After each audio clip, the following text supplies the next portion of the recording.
आज की वीडियो के अंदर हम बेल्जियम को डिस्कस करेंगे और इस बेल्जियम के अंदर टॉप यूनिवर्सिटीज़ कौन सी हैं, कितनी हैं, फ़ीस स्ट्रक्चर क्या होगा, लिविंग एक्सपेंस क्या होंगे, अगर आप अप्लाई करते हैं तो आपको डॉक्यूमेंट्स कौन से रिक्वायर्ड होंगे, इसके अलावा एम्बेसी का प्रोसीजर क्या है, जॉब अपॉर्चुनिटीज़ कैसी हैं, स्पाउस को लेके जा सकते हैं या नहीं लेके जा सकते, इस वीडियो के अंदर डिस्कस करेंगे।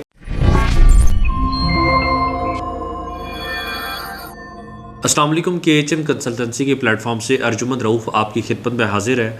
हमेशा हमारी कोशिश रही है कि KHM के प्लेटफॉर्म से आपके लिए इन्फॉर्मेटिव कंटेंट लेके आया जाए। वो स्टूडेंट जो किसी भी स्पेसिफिक कंट्री के अंदर जा रहे हैं उनके लिए इन्फॉर्मेटिव कंटेंट होना चाहिए कि जिस कंट्री के अंदर हम जा रहे हैं उसकी इन डेप्थ डिटेल्स होनी चाहिए। अगर आपने कंप्लीट डिटेल्स जाननी है तो इस वीडियो को आपने एंड तक देखना है। मैं मुकम्मल डिटेल्स और इन्फॉर्मेटिव कंटेंट आपसे शेयर करूंगा। स्टिल अगर आपकी कोई क्यूरीज होंगी तो आप कमेंट में मुझसे पूछ सकते हैं। सबसे पहले आपने वीडियो को एंड तक ज़रूर देखना है। बेल्जियम के अंदर दुनिया की बहुत सारी टॉप यूनिवर्सिटीज़ आती हैं। इसके अलावा बेल्जियम की अगर हम फ़ी की बात करें तो बेल्जियम के अंदर आपको 4000 से 7000 यूरोस अप्रॉक्सीमेट फ़ी देखने को मिलती है। अगर हम वहाँ के एक्सपेंसेस की बात करें, लिविंग एक्सपेंस जिसमें आपकी ट्रांसपोर्टेशन, ग्रॉसरी, ये सारी चीज़ें, रेंट्स वगैरह को कलेक्टिवली देखें तो आपको 700 से 1000 यूरोस के दरमियान एक्सपेंस देखने को मिलते हैं। ये डिपेंड करता है कि आप कहाँ पे रह रहे हैं।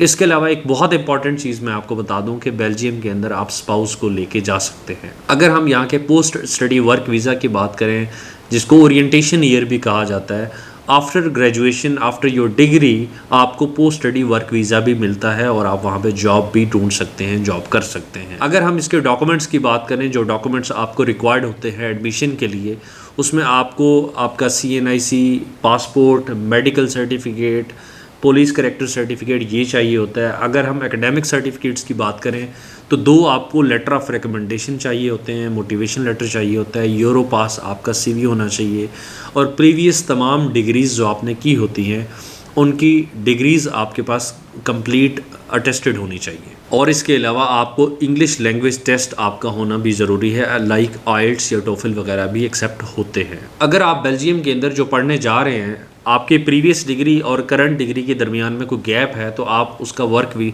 जो आपका कोई वर्क एक्सपीरियंस है, आप उसको शेयर करके जस्टिफाई कर सकते हैं और आप अपने वीज़ा चांसेस या एडमिशन के चांसेस को इंक्रीज़ कर सकते हैं। वीज़ा अप्लाई करने के लिए वो डॉक्यूमेंट्स जो ज़रूरी हैं वो चीज़ें आपने जहन में रखनी है। बेल्जियम के लिए आपको अकोमोडेशन प्रूफ आपका होना लाजमी है, यूनिवर्सिटी का एक्सेप्टेंस लेटर भी आपका होना चाहिए।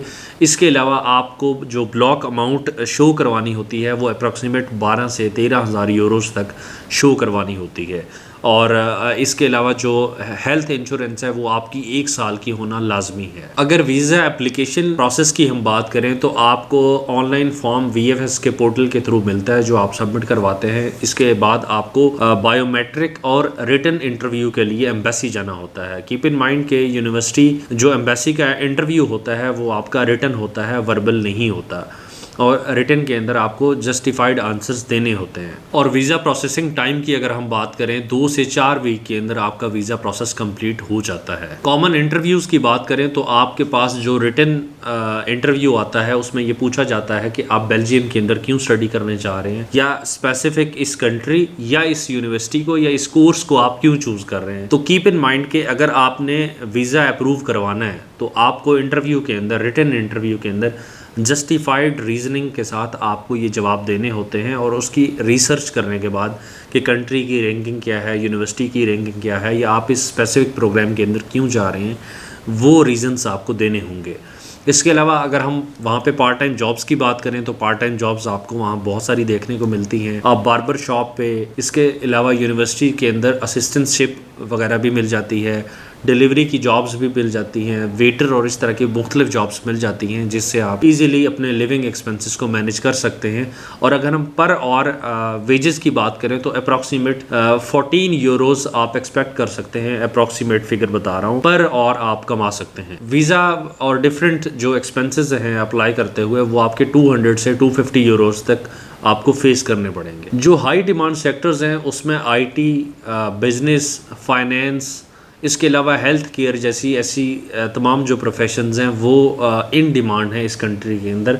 अगर आप इन्हीं डिग्रीज़ के निश के अंदर कोई डिग्री करने जा रहे हैं, यू शुड बी कॉन्फिडेंट कि आपको अच्छी अपॉर्चुनिटीज़ मिल सकती हैं। और अगर आपने अच्छी अपॉर्चुनिटीज़ को मज़ीद आपने हायर चांसेस बनाने हैं तो आपको बेल्जियम की जो लोकल लैंग्वेज है वो आपको सीखनी होगी, ताकि आपको एक प्लस पॉइंट मिले और आपको जॉब्स इजीली मिले वहाँ के लोकल। स्टूडेंट हमसे पूछते हैं कि वीज़ा रिजेक्शन की रीज़न्स क्या हैं, तो इसमें आपने ये चीज़ ज़रूर जहन में रखनी है कि अगर आपके पास डॉक्यूमेंट्स मिस होंगे, कंप्लीट नहीं होंगे, तो आपका वीज़ा रिजेक्ट हो सकता है। आपने अकोमोडेशन प्रूफ ज़रूर दिखानी है। अगर आपके पास अकोमोडेशन प्रूफ वहाँ की नहीं है रहने के लिए, तो तब भी आपको प्रॉब्लम हो सकती है। इसके अलावा आपने ब्लॉक अकाउंट को भी जस्टिफाई करना है, उसमें फ़ंड्स जो है वो इनफ होने चाहिए जो कि रिक्वायरमेंट है वहाँ की। इसके अलावा वहाँ एसओपी और मोटिवेशन लेटर आपको स्ट्रॉन्ग होना चाहिए। अगर एसओपी या मोटिवेशन लेटर के अंदर आप कोई भी वीक पॉइंट अगर एंटर करेंगे तो आपके वीज़ा रिजेक्शन चांसेस बढ़ जाते हैं। तो अगर आपने इन चीज़ों को स्ट्रॉन्ग करना है, आप चाहते हैं कि वीज़ा रिजेक्शन आपकी ना आए और आपका वीज़ा अप्रूव्ड आए, तो आपने कीप इन माइंड के डॉक्यूमेंट्स कंप्लीट रखने हैं, फ़ंड्स इनफ रखने हैं।